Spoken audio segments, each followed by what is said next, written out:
right, so our next panel will focus on business models and financial services. And it's my pleasure to introduce Dr. Mima Nedelcovych, who is the President Emeritus and Senior Advisor of the Initiative for Global Development.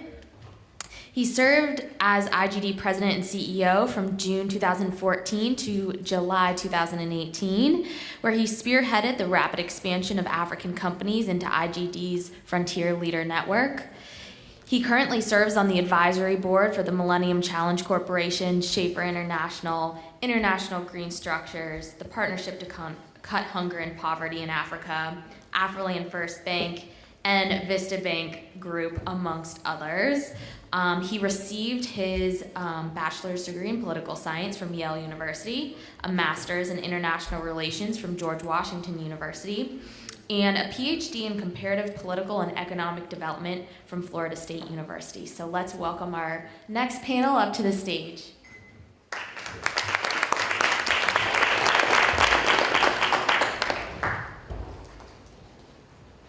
CD, where are you? I'm here. Oh, Sahra? Good morning, everyone.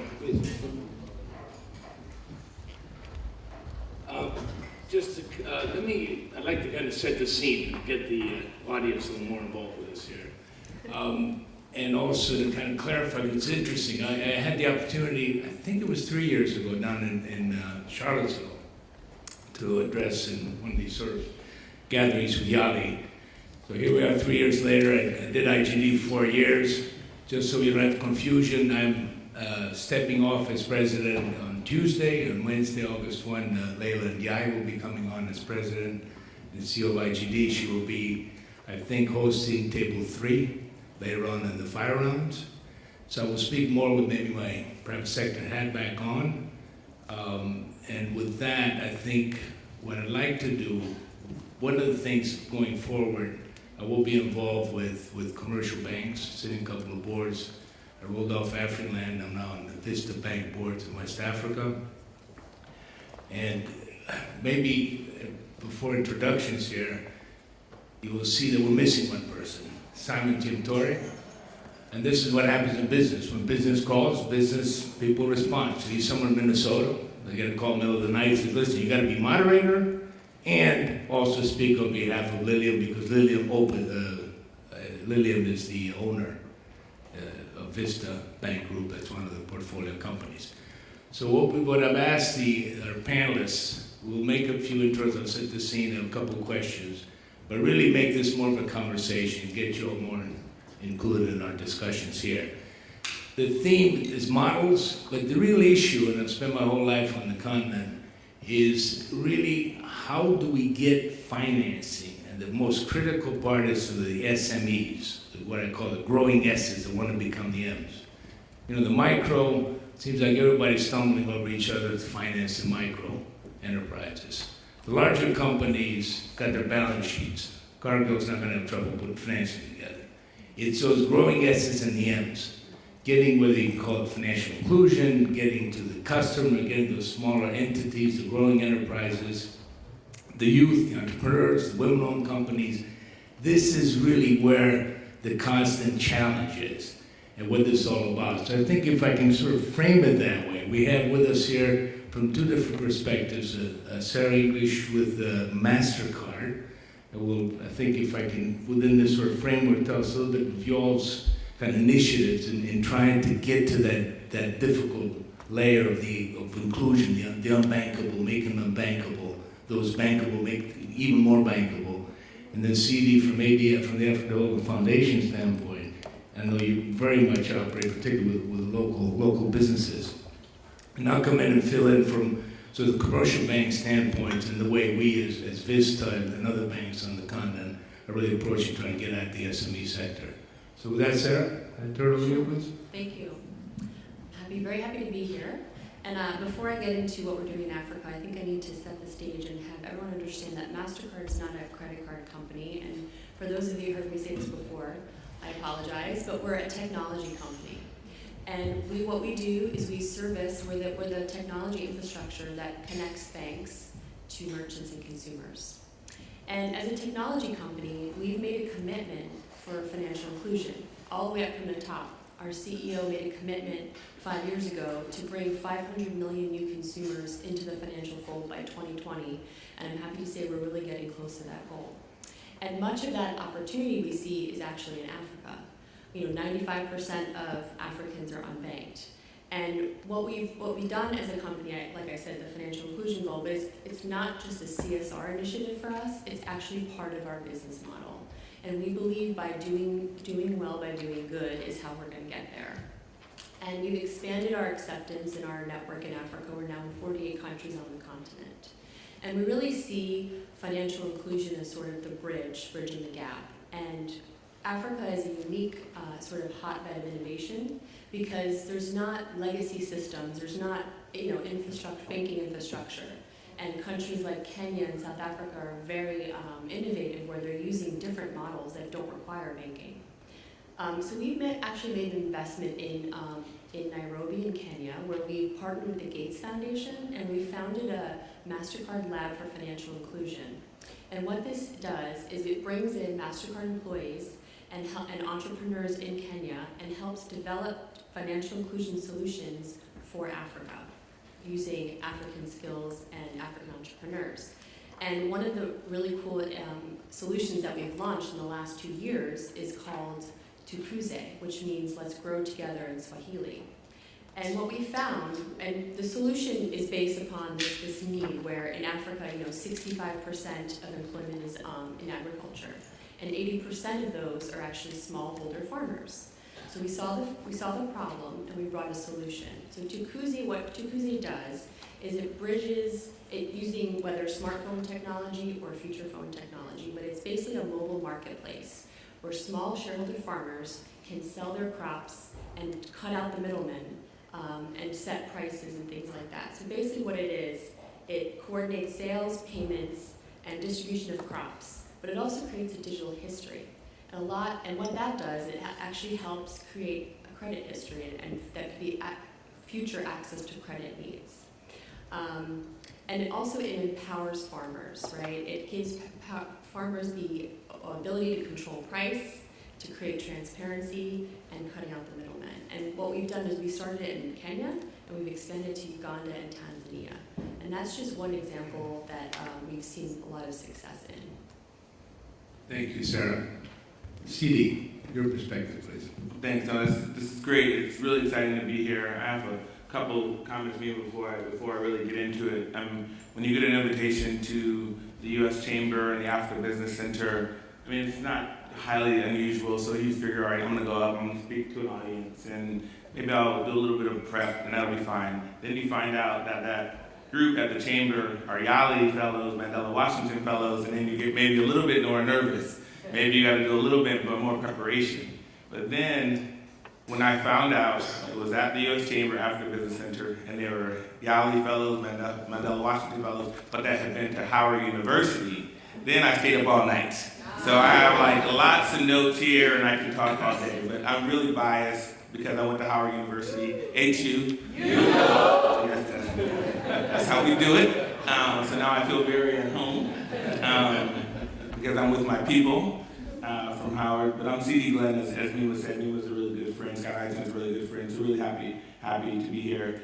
Later on, I'll talk about something that Sahra said, because actually in Uganda, we're actually working now with Tukuze. So there's actually a lot of serendipity happening in this panel, Mima, that you have going on. But I run the U.S. African Development Foundation. So the U.S. African Development Foundation is a U.S. government agency. We're probably the best kept secret in Africa and in Washington, in the sense that we're not a household brand, but some Yali Fellows might know of us. Any Yali Fellows, those in the business and entrepreneurship track, heard of US ADF, African Development Foundation? Anyone? Okay, anybody here in the business and entrepreneurship track? Okay, so that's why. So, that makes sense. So, and I'll explain why that makes sense in a minute. But ADF, the African Development Foundation, we are the U.S. government's African Enterprise Agency. And we invest in, we build and grow grassroots, small and growing businesses. So we're in the enterprise creation business to really look at enterprise creation for poverty alleviation throughout the African continent. So we're exclusively focused on Africa to throughout the continent with country programs in 20 countries. We promote local economic development in those countries, and we really ultimately want to create pathways to prosperity for underserved communities. And in the past 10, 15 years, there's been a lot of stories around Africa and Africa rising, and somebody asked about GDP growth, and somebody else said something about FDI. And when you think about growth in the African market, there are some success stories. I just spent, before coming out to this job 2 years ago, I lived for 6 years in Kenya. Prior to that, I lived in Nigeria, I lived in South Africa, so I spent almost 15 of the past 20 years on the continent. But most recently I was in Ethiopia, Kenya, Cote d'Ivoire, and Ghana. And these countries with Ethiopia and Cote d'Ivoire and Ghana are in the top 10 of the fastest growing economies in the world. These are African economies, and so that's a great story. But the other side of that story is that growth inclusive in our underserved, poor, and vulnerable population, people in need, are they a part of that growth story? And so that's our job, in a sense, to really create the demand side of the equation. How are we growing African businesses, African enterprises that can then link to American businesses, but also link to regional markets through the African Continental Free Trade Agreement and other mechanisms. So we really are in the enterprise creation business where we work directly with local populations, grassroots groups, small and growing businesses. We provide them direct funding. So this is grant capital, non-diluting capital into their businesses to help them grow and prosper, to increase their incomes at the household level and the individual level, to create jobs, to grow revenues, and to really create more shared prosperity amongst the continent.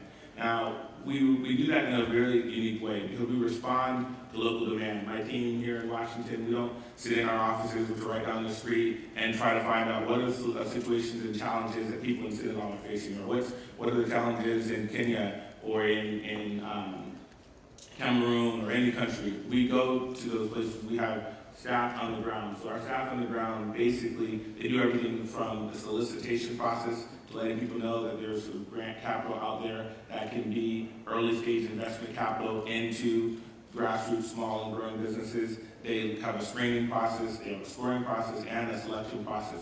And it's all run by African nationals. We're the only government agency that has exclusively African nationals with no expats on the ground in Africa. And those local partners are the real glue, because we really want African-driven development. We want community-driven development. We want to invest in Africans and their ideas, and how best to do that by asking them what are the challenges, and then what are the solutions that you will offer up, and to then provide seed capital and technical assistance, capacity building support for them to really move forward with their ideas. So these local partners provide local context, they really understand the local culture, and they really help create local markets for us.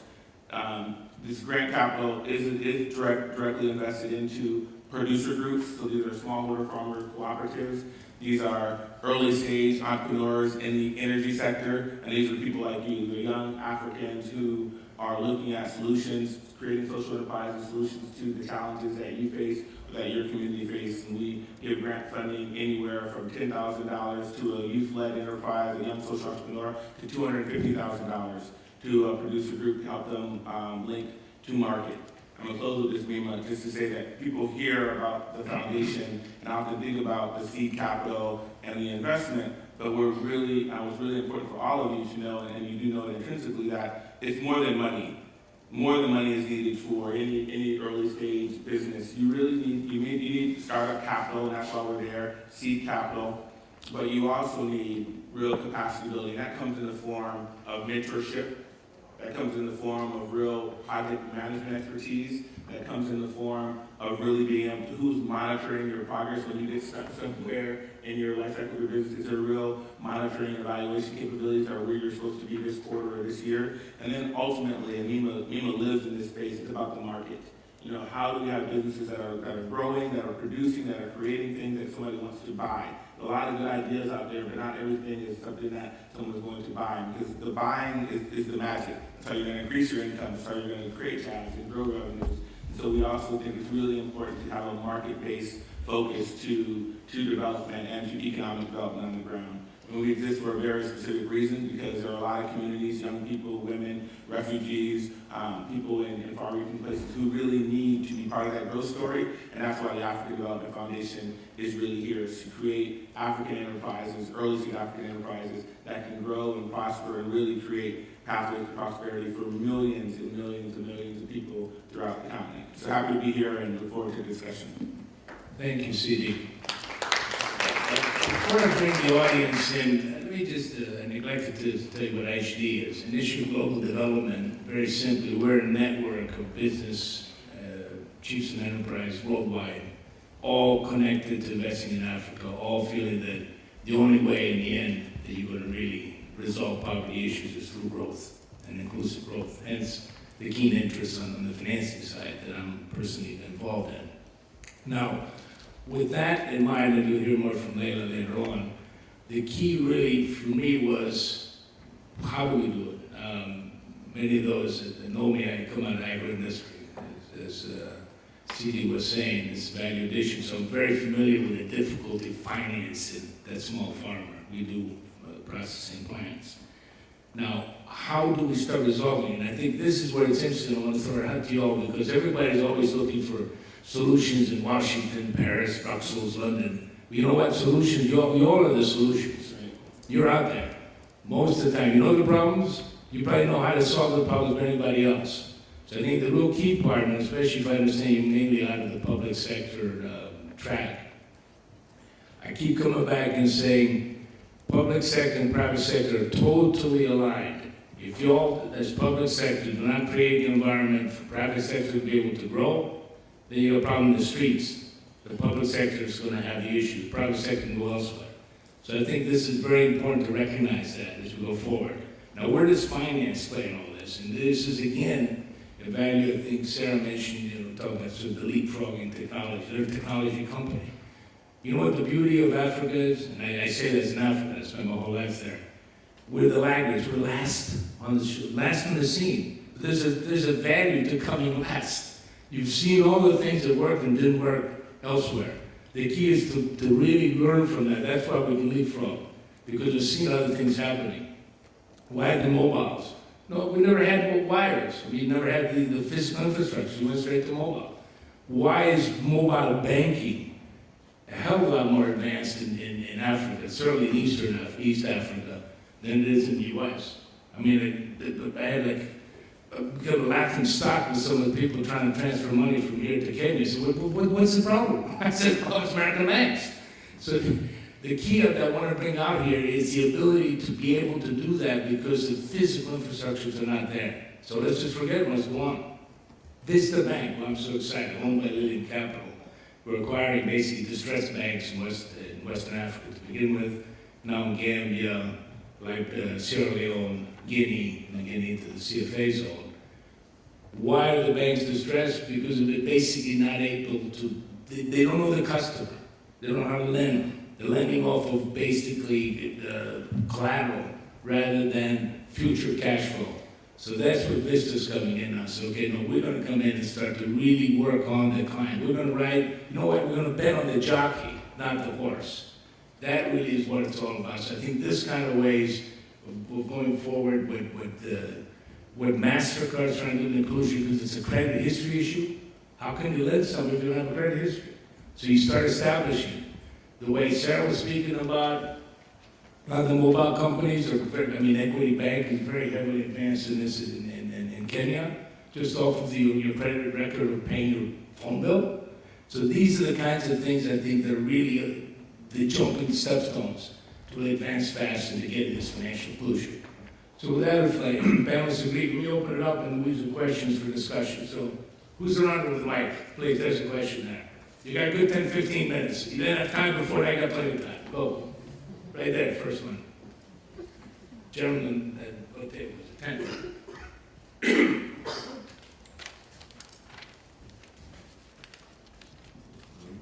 Thank you. My name is Isaac Rugamba from Rwanda. I work with the Ministry of Finance. I wanted to ask, with these new technologies, especially in terms of mobile banking and the like, what do you see the future of commercial banking as we know it Is it threatened by the emergence of these new technologies, or is there maybe a possibility to partner and sort of merge with telcos and banks and all that? Thank you. Thank you. Let's take a couple of questions and we can leave the discussion. My name is Nozipo from South Africa. I have a question for CD.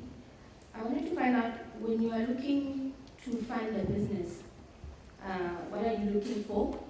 And do you have certain markets that you are looking at? And when you say start up, how long should the business have been operating? Thank you. Thank you. Can I take one more? Thank you very much. My name is James Amuksi from Ghana. I am a nurse and also into youth empowerment. Thank you very much, Rep of U.S. Africa Development Foundation. You are doing a marvelous work. I would like to find out, you said you respond to local demand. Do you operate in all the African countries? How do I convey the needs of my community to you? Thank you. Very good. Let me take those. I think two are very much directed at CD on ADF with the Ghana local demand issue and the startup question. And then we'll come back to the technology and banking side that we can all come in on. CD, please. No, great question. Thank you. See, I had to do my homework. I'm glad I stayed up all night preparing for this. Now, fantastic questions. In terms of how we operate and what we look for, we have country operations in 20 countries. And so in those countries, predominantly responding to local needs, we think about it from the standpoint of what are the government's sort of priorities in their development areas. And right now, across the continent, those challenges really are in the agriculture, agribusiness, food security space. Reality is that 70% of the people on the continent, more than 70% of the people on the continent derive their livelihoods at some point in some way on the agricultural value chain. And so agriculture, agribusiness, and agro-industrialization is a big area of need and an area that we respond to. So agriculture-focused initiatives. Another area is really dealing with energy access and energy poverty. And that's crucial because, in the U.S. for the past year, gone to a year, we've had a number of hurricanes that have really, really knocked out a lot of power in continental U.S., but also places like Puerto Rico. And so you had places that for 2 months, 3 months, 4 months with no power. And it was, obviously a travesty and really challenging. But the reality is that African countries live daily, not for 2 months or 2 weeks without power. There is no power.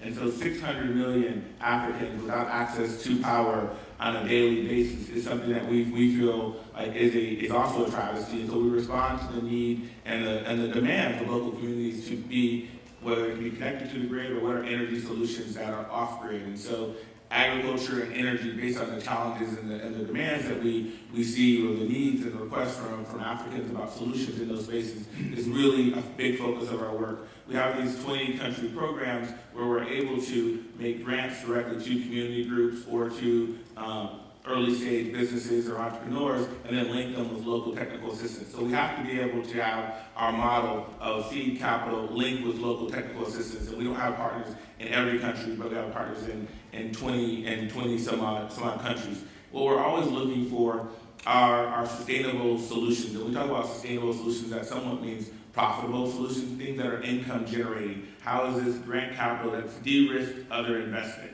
There was no money in the business, and we put money in this early stage, and how does that money then become replicated in your business model? So is there an income generation aspect to your business model? Are you going to grow revenues? Can you create jobs? So we look at this, just to cut it short, from the standpoint of there has to be an economic development aspect, but then we're in the triple bottom line business. So there's the profit, but it isn't impacting people, and also if we're looking at energy solutions, is it environmental as well? So the people, planet, profit are sort of some of the metrics that we look at in terms of what we're looking for. Those are some of the indicators. The country's needs, again, the broad needs are what we're sort of responding to, and solutions that can be replicated by others. Because again, you're talking about a community group, an average farmer cooperative of 750 people with a grant of 250,000, that can be catalytic for that community, but is there a model that's being created that then can be replicated by others?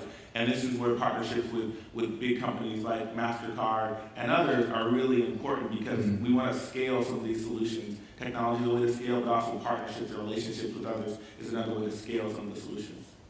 Thank you, C.D. I'm going to go to Isaac's question. And Sahra, and it's I mean, Rwanda clearly is one country that's embraced technology. I mean, if you've taken to the disadvantage of being landlocked and say, okay, you look at your poker hand and say, what's the cards I got? You're playing. It's wonderful. Sahra, fintech versus traditional banks. What's the score? I think it's a really interesting question, especially for Africa, because like I said, there are not really legacy systems like you have here in the United States or in Europe. So I feel like there's actually two parallel paths happening where I think the banks are trying to get up to speed, and we're partnering with some of these banks on digital payments. But I think the real growth and really innovative stuff is actually happening at the telcos. Like, look at the success of M-Pesa. And I think that there's room for both. But I do think one thing that should be sort of across the board is where we see regulation that might hurt that innovation, that's troubling. But also there's a need to create sort of interoperable standards and technologies, because you don't want to create a solution that's just for Kenya. You want to create a solution for all of Africa, all of the world. And a lot of what we're doing in terms of what I mentioned to Kuze, we're actually launching that platform in India. So we're taking what we've developed in Africa and launching it in India and other places. And that's the beauty of this innovative technology, is that you can have it open and you can deploy it in different markets. Let me jump in a little bit, Mima, just because I like the fintech way you framed it, the fintech versus traditional banks. I think Sarah's sort of spot on that you need more of both. And I would say you need more of both, speaking from the people who are going to be the lenders. At the end of the day, you're creating a lot of solutions for people who are unbanked and for people who don't have any access to finance right now. And so by creating local industry, by creating opportunities that people want to take on capital and have a way through technology to have collateral or a payment history or something that you can actually show that there is going to be a payback for that bank or that industry is critical. So fintech needs to keep scaling, traditional banks need to keep innovating, and we all need to be thinking about how are we helping underserved, unbanked, poor and vulnerable populations become potential clients for the banks. In Africa, there's not a liquidity problem. There's a lot, the banks have a lot of money. And if I said 70% of people earn their income from agriculture, the least lended sector on the continent is agriculture. So everyone's working in agriculture, for 70% of people, and it's the least amount of money that's made available to people who need it. And so that's a real challenge, I think, to square that circle. Absolutely. But this is really where the fintech brings in the solution. It's capturing credit history. The biggest problem with small farmers, how do we establish credit? Well, now they're doing it through payment of the phone line or payment of, you can do it through the technologies. The question, I think, is very interesting.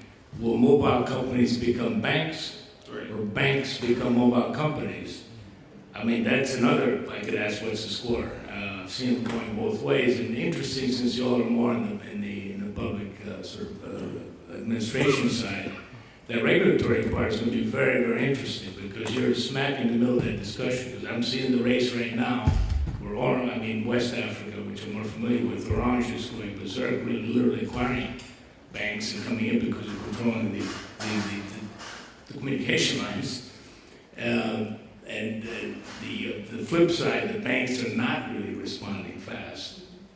And part of where Vista is coming in is the bank, particularly in West Africa. In fact, we're having discussions there with your folks in Abidjan, is really putting that sort of model on. We don't have American banks on the continent. That's why the only city is the exception in a few places. But by and large, you don't. And this is what we're trying to go in with this, this U.S. Lydian capital-owned bank with Vista going out there.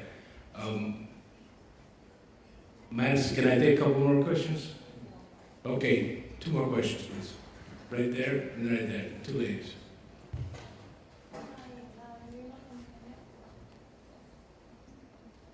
Thank you. Hi. Rema from Kenya. Thank you for your presentations. With regard to agribusiness, it's like highly cash intensive, and I think one of the hugest issues for farmers is that for seasons at a time they need a lot of cash to keep their operation ongoing, and the response from the people that they supply to, which is normally like in sugarcane companies, they don't pay on a weekly basis, but farming needs cash on an almost weekly basis. And I don't know how you assist in terms of having seasonal lending systems whereby you can do that and then possibly have a payout on the time period at which the companies that get the supplies pay back the farmers. I think that's one of the hugest issues that we see, is that not really the lack of being banked, but the high cash intensity, because most people that work on farms do get paid in cash. Thank you. Right here. Thank you. Thank you, sir. I have a question for Sahra. Sahra, in Africa we've seen I'm Samuel Mlangeni from Eswatini, which was formerly known as Swaziland. I have a question for you, Sahra. You know, in my country, there's an emergence of blockchain technology. And through blockchain technology, we've seen the birth of cryptocurrencies. So I've seen a number of people investing their money in cryptocurrencies because in many countries people have made millions through cryptocurrencies. They would say they'd rather bank their money through crypto other than sending their money to the bank. And I think cryptocurrencies are there to eliminate the banks as middlemen. Because if I want to say maybe send $1,000 back to my country, the person at the end of the chain would receive less than the $1,000. But through cryptocurrencies, I can send $1,000 and he can receive $1,000 as well. So my question is, are cryptocurrencies sustainable and are they a real disruptor to the banking systems? Thank you. Yes, please. Hi, my name is Selma Khair. I'm from Sudan. Actually, I've been working in a company just like MasterCard in Sudan, where we launched a mobile payment platform. However, even though the majority of the Sudanese population are unbanked, and this was a solution for them, the competitiveness between the telco companies has caused a disruption where there is no interoperability. So my question is, how do you find this line between because they're competing for revenue, and again, interoperability is the main solution to expand the mobile payment solution. So how do you find the line? Thank you. Let me start those here. So one question, and this one I'm going to deal with because you hit me right in the sugar industry, which I happen to know. And then we'll come back to the blockchain issue and the fintech, and the question from our colleague from Sudan on the payment solutions. On the sugar industry, I spent the last 35 years, with the exception of the 4 not going back. At IGD not going back, with the Schaefer Group out of Louisiana. So we know cane sugar, we know rice milling. We managed, built a couple of factories in Kenya, and Kenyara, I think was the last one. What you have to do with farming, it could be cane, it could be any crop, it doesn't matter. As long as there's a factory or a warehouse, there's something that's adding value, some capex there. Banks will lend to the capex that's sitting, the sugar factory, the rice mill. Let's take that as an example. Now keep in mind that your problem is very Kenya specific because of the various subsidies. I won't get into all that, and very inefficient sugar factories. But by and large, if you go elsewhere, sugar factories have to have throughput. Throughput is called cane. If you don't get cane, your factory, big capital expenditure is just frozen if you start operating 27/4. So again, the interests are fully aligned. What we've done is the banks have gone and basically lent to the factories themselves, who are then doing the regular payment as the deliveries are coming on. The other part is, and this is where the banks, like Vista and others, are coming on with the fintech, is to understand that SME, the small farmer sector, like what CD was speaking about. You know, food, in some sense, you're right, it's cash business. You need the inputs. But also, like other business, in most cases, 90, 120, 150 days later, you got a cash product back. which doesn't often happen in business. So it's a matter of the banks understanding that. In the U.S., we've got it institutionalized. They're co-op banks, basically owned by the farmers, the co-ops, and they're supporting this pre-farming input. But we can have a separate discussion if you like later on that particular piece. But I think, Mima, this is, because she's spot on, as you said, sort of cash intensity. I mean, there are solutions that are coming on board, but a lot to do with digitization of farmers and basically taking cash almost out of the system. And so that's where with mobile technology and shortening the supply chain, you're sort of cutting out the middleman because buyers can actually see the producers. So buyers are seeing in Nedelcovych, buyers see what producers are actually producing, and they make the direct connection. And then literally you're talking about electronic, they can pay immediately. So there are solutions, but there's actually, forward contracting, there's local purchase orders, there's now a lot of input loan provision. But that you hit on the biggest challenge, that people who need the cash need it now to grow, and they only get that cash after they've already produced something. And so there is a challenge in the system, but there are not a lot of solutions now that are coming up to address that. But it's also both the public sector, private sector, financial sector recognizing that there isn't such a thing as a sugar farmer or tomato farmer. You're in a value chain.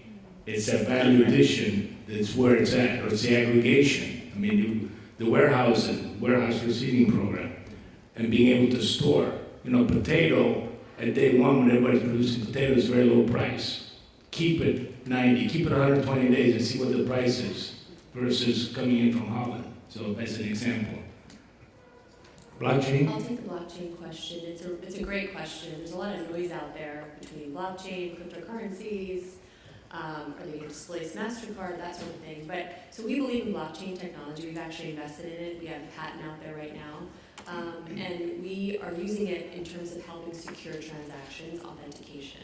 But in terms of cryptocurrencies, there's a lot of sort of uncertainty around that, even though it is a good way to pay somebody. But we don't see the real kind of secureness about it. So what we are looking at right now is what some governments are doing. Some governments are actually looking at cryptocurrencies and saying maybe we should create national digital currencies. That's interesting because if a government gets behind something that's much more secure and sort of transparent versus a Bitcoin. And so I think you'll see in the next, maybe year or so, MasterCard coming out with some blockchain type of payments. And then just quickly on the interoperability issue, it's something I mentioned earlier, and that is a huge problem because you want things to be interoperable. I think the problem is that the mobile operators don't all work together, but us in the payments network, we actually work together. So MasterCard, Visa, Discover, even UnionPay work together to come up with international standards that can be used everywhere. So I think that needs to happen in the mobile space if we want to have more interoperability. And organizations like GSMA can help kind of facilitate that as well. Just to fill in on the interoperability, y'all are too young, but there was a time when the whole mobile industry began, early 90s, where literally you carry around 3 and 4 phones because the mobile companies weren't interconnected. Mm-hmm. So the issue really is be driven consumer force. I mean, basically the price, part of it is regulatory, but part of it is the consumer actually demanding it. And what I find interesting in fintech, as Sahra mentioned, with the Nedelcovych, that really is being launched out in India, but a product in effect developed in Africa. So that is again the value of the land coming in last, what we can be developing in Africa and moving out. It's no longer just importing, it's exporting.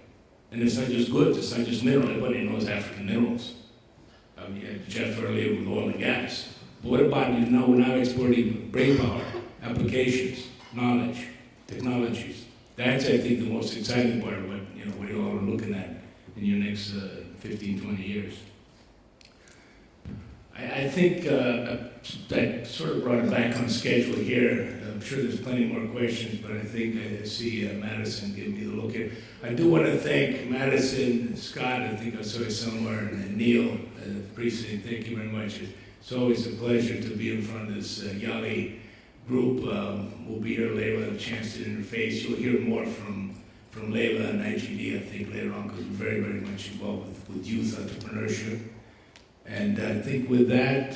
I just wanted to say, just because we are business people talking to future government or current government leaders. I think it's really imperative for you guys to know as Africa's future and current business leaders, the importance of business in growing your economy, and that economies grow through small and medium-sized enterprises. And so policies that you would be involved in, that you do with transparency and customs and business regulation and support to startup industries is really a big part of what the future of Africa in terms of development is going to come from. You hear the GEs, which is great, and Cargill and the big companies coming in and wanting to do business. They have to have local businesses to do business with, and that's going to be part and parcel of the jobs that you create through the regulations and the policies and the laws that you allow. So you're definitely part of the solution, and we look forward to working together.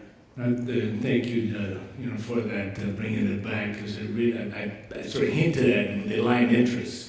I mean, we all agree private sector creates the jobs, economy growth.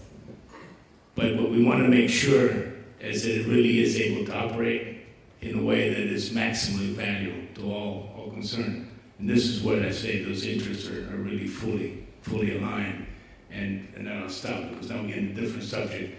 But the other part on the business side, and those of you, like Rwanda, for example, smaller countries, business has to scale. Maybe Van mentioned earlier with Cargill. If you don't scale, you can't be competitive. The whole world is scaling. So yes, you got the Continental Free Trade Zone. At this point, relatively still at a full op state from my perspective. But let's get it really operational and get going. Let's get even the regional ones. I mean, let's get straight to East Africa using the other ones and then build it up.